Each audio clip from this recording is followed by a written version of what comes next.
अस्सलाम वालेकुम। उम्मीद करता हूँ आप सब खैरियत से होंगे।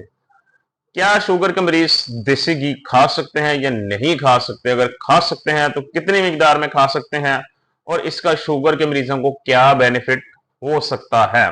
आज की वीडियो इस टॉपिक पे है क्योंकि मैं पहले भी एक से दो वीडियो में बता चुका हूं कि शुगर के मरीजों के लिए जो सबसे खतरनाक चीज है जिसे साइलेंट किलर भी कहा जाता है, वो आपकी व्हाइट शुगर नहीं है, वो चीनी नहीं है जो आप इस्तेमाल करते हैं, वो आपके ये वेजिटेबल कुकिंग ऑयल्स हैं।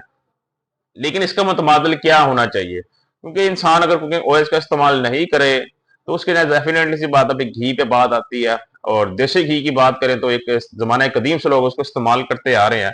तो क्या है इसका शुगर पे क्या इम्पैक्ट पड़ता है और इसके शुगर के मरीजों के लिए बेनिफिट्स क्या हो सकते हैं? आज की इस वीडियो में हम ये देखते हैं। तो चलिए देखते हैं कि इसमें कितनी सदाकत है, कितनी सच्चाई है। तो अगर बात करें इस्तेमाल करने की या ना करने की, तो डेफिनेट सी बात है, शुगर के मरीजों के लिए देसी घी बहुत ही जबरदस्त ऑप्शन है। जी हाँ, बल्कि शुगर के मरीजों को देसी घी इस्तेमाल करना चाहिए। उसकी क्या वजह? उसकी सबसे पहली वजह तो यह है कि देसी घी के अंदर से आपको गुड फैट्स मिलते हैं। शुगर कंट्रोल करने के लिए तीन चीजों की जरूरत होती है ह्यूमन बॉडी को। एक तो हाई प्रोटीन डाइट, एक तो हाई फाइबर डाइट, दूसरा गुड फैट्स। ये तीन चीजें मिलकर आपकी शुगर कंट्रोल करती हैं। अगर आपकी डाइट में फैट्स नहीं है तो आपकी शुगर तब भी इतने अच्छे तरीके से कंट्रोल नहीं हो सकेगी। So good fats are necessary. Sugar की कंट्रोल करने के लिए अच्छे फैट्स या गुड फैट्स बहुत जरूरी है, और जैसी घी से ज्यादा गुड फैट्स किसी चीज में नहीं है। इसके अलावा इसके अंदर से ओमेगा 3 फैटी एसिड्स पाए जाते हैं। फैटी एसिड्स ओमेगा 3 जो कि आपके जिगर के लिए बहुत जरूरी है। इसके अलावा इसके अंदर शुगर जीरो होती है और कार्बोहाइड्रेट्स भी बहुत थोड़े होते हैं, जिसकी वजह से ये आपका ब्लड शुगर लेवल बिल्कुल भी नहीं बढ़ाता। यहां पे एक बात ध्यान में रखने की है, मॉडरेशन इज द की। जिस चीज को इस्तेमाल करना है उसे थोड़े से मॉडरेशन में रख के इस्तेमाल किया जाए। ये नहीं कि जरूरत से ज्यादा आप इसका इस्तेमाल शुरू कर दें।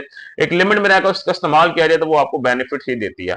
और इसका एक बेनिफिट ये है कि शुगर के मरीजों को कमजोरी नहीं होने देता। जी हाँ, शुगर के मरीजों को जो वीकनेस, सबसे बड़ा जो मसला है, ये जिस्मानी कमजोरी नहीं होने देता शुगर के मरीजों को। खासतौर पर जो बड़ी उम्र के लोग हैं उसके अंदर ये चीज बहुत आम है, जो जिस्मानी कमजोरी जो हो जाती है उम्र की वजह से। जाहिर है उम्र जैसे जैसे बढ़ती है जिस्मानी कमजोरी भी बढ़ती जाती है। तो ये शुगर के मरीजों के अंदर जिस्मानी कमजोरी भी नहीं होने देता, उन्हें कमजोरी से बचाता है। इसके अलावा ये आपकी मसल्स को स्ट्रांग रखता है।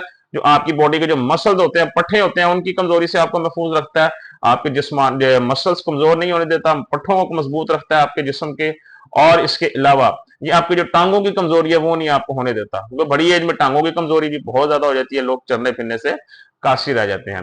अब इसको तरीका इस्तेमाल आपका क्या होना चाहिए? सबसे पहला इसका तरीका इस्तेमाल यही है कि इसको आपने अगर किसी मतलब हांडी के अंदर डालना है तो कोशिश करें एक चम्मच से ज्यादा ना डालें।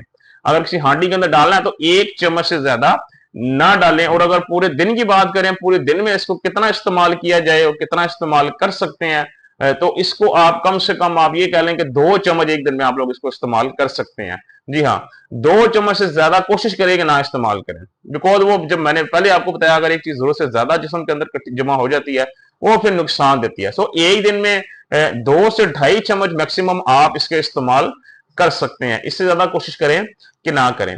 और इसका एक बहुत बड़ा बेनिफिट है आपको, वो ये है कि ये आपके जिस्म का वजन नहीं कम होने देता। जो शुगर के मरीज अपना वजन बढ़ाने की कोशिश में है, अपना वजन नहीं उनका जो है वो बढ़ा, बहुत कम हो गया वजन, तो वो कोशिश करें कि देसी घी का इस्तेमाल शुरू कर दें। खानों के अंदर डाल के बनाएं या आपने रोटी के ऊपर लगा के लगाना इस्तेमाल करना, जैसे भी है, लेकिन वो देसी घी का अगर इस्तेमाल शुरू करते हैं तो उससे उनके वजन में भी बेहतरी आएगी। और इससे वही बात है, ये इंसुलिन जैसे ये गुड फैट्स बॉडी में जाएगा तो इंसुलिन सेंसिटिविटी को बेहतर करेगा आपके जिस्म में। तो इंसुलिन सेंसिटिविटी बेहतर होगी तो उधर से आपकी इंसुलिन रेजिस्टेंस ऑटोमेटिकली कंट्रोल होने की तरफ चलती जाएगी। तो जब इंसुलिन सेंसिटिविटी बढ़ेगी, इंसुलिन रेजिस्टेंस कंट्रोल होती जाएगी, आपकी जो स्पेशली टाइप 2 डायबिटीज है वो आपकी विदाउट मेडिसिन भी कंट्रोल में रहने लगेगी। क्योंकि जो आज डायबिटिक पेशेंट का जो बेसिक गोल होना चाहिए, सबसे बड़ा मकसद होना चाहिए स्पेशली टाइप 2 डायबिटीज का, वो ये कि विदाउट मेडिसिन थ्रू डाइट आप अपनी ब्लड शुगर लेवल्स को कंट्रोल में रखें। बिकॉज टाइप 2 डायबिटीज होती ही आपके गलत लाइफस्टाइल की वजह से है, सेडेंटरी लाइफस्टाइल की वजह से। तो अपना लाइफस्टाइल चेंज करें, अपने डाइट को चेंज करें, खाने पीने की आदत को चेंज करें, और विदाउट मेडिसिन आप अपने डायबिटीज को कंट्रोल रख सकते हैं। और कोशिश करें उसी तरीके से इसको कंट्रोल में रखें। खाना खाना साफ से मेडिसिन खा के उसको कंट्रोल रखना कोई बड़ी बात नहीं है। वो थोड़ी देर के लिए मेडिसिन इसको कंट्रोल काबू में रखती है। जब मेडिसिन का असर खत्म हो जाएगा वो दोबारा आपकी शुगर बढ़ जाएगी। तो इसको डाइट से कंट्रोल में रखें, वो फिर समझ में आती है कि नहीं वाकई आप कंट्रोल में है। सो पूरी वीडियो का एक लंबे जवाब यही है कि डेफिनेटली शुगर के मरीजों को खाना चाहिए देसी घी, और इनके लिए बहुत ज्यादा जरूरी है, बहुत इंपॉर्टेंट है, जिस्मानी कमजोरी के लिए, जहनी कमजोरी के लिए और शुगर लेवल को कंट्रोल में रखने के लिए। बाकी कल इंशाल्लाह दोबारा आप लोगों से मुलाकात होगी। अपना ख्याल रखिएगा। अल्लाह हाफिज।